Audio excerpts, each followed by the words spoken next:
সেই তার চাওয়াটা পূরণ করতে দেয়নি। 2023 সালের 13ই আগস্ট চিকিৎসার নাম করে সুস্থ একজন মানুষকে জেলখানা থেকে বের করে হসপিটালে জোর করে ভর্তি করিয়ে ইনজেকশন পুশের মধ্য দিয়ে পয়জনিং করে বিষ প্রয়োগ করে দিল্লির প্রেসক্রিপশনে তাকে হত্যা করা হয়েছে। তাফসীর মাহফিলের এই প্ল্যাটফর্ম থেকে সুস্পষ্ট ভাষায় জানান দিতে চাই, আল্লামা সাঈদীর মতো এই কিংবদন্তির হত্যার সঙ্গে জড়িত চূড়ান্ত শাস্তি নিশ্চিত করা হোক। এ মতের পক্ষে রাজি আছেন কারা কারা? হাত উঁচু করে দেখান মুসলমান।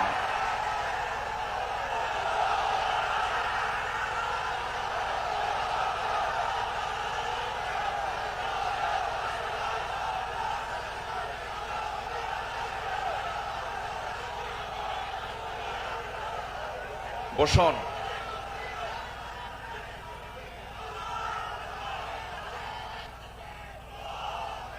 বসুন। সম্মানিত ভাইয়েরা, আজকের এই তাফসীর মাহফিলে তার নাম,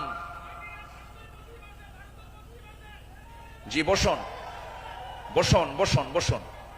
আজকের এই তাফসীর মাহফিলে তার যদি নামটা না নেওয়া হয় শুরুতে, বড় কৃপণতা হয়ে যাবে। সম্মানিত বন্ধুগণ, এই মাহফিল আবার 1.5 যুগ পরে শুরু হলো। এই মাহফিলকে তুমি আল্লাহ কিয়ামত পর্যন্ত কবুল করে নাও। এই মাহফিলের শুরু থেকে নিয়ে আজ পর্যন্ত যারা জড়িত আছেন, যারা বেঁচে আছেন, তাদের প্রতি খাস রহমত নাজিল করো, এবং যারা দুনিয়া থেকে বিদায় নিয়েছেন কবরগুলোকে জান্নাতের নূর দিয়ে মুনাফার করে দাও।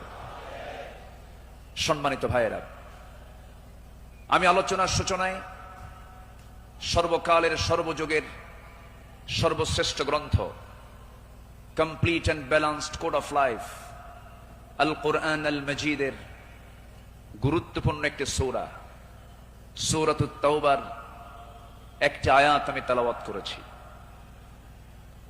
সূরা তাওবার 100 নম্বর আয়াত আমি তেলাওয়াত দিয়ে শুরু করেছি। আয়াতটিকে সামনে রেখে কিছু কথা আমি বলতে চাচ্ছি। আল্লাহ যেন আমার মুখ থেকে সেই কথাগুলোই বের করে দেন যে কথাগুলো মুসলিম উম্মার জন্য এই মুহূর্তে দারুণ প্রয়োজন।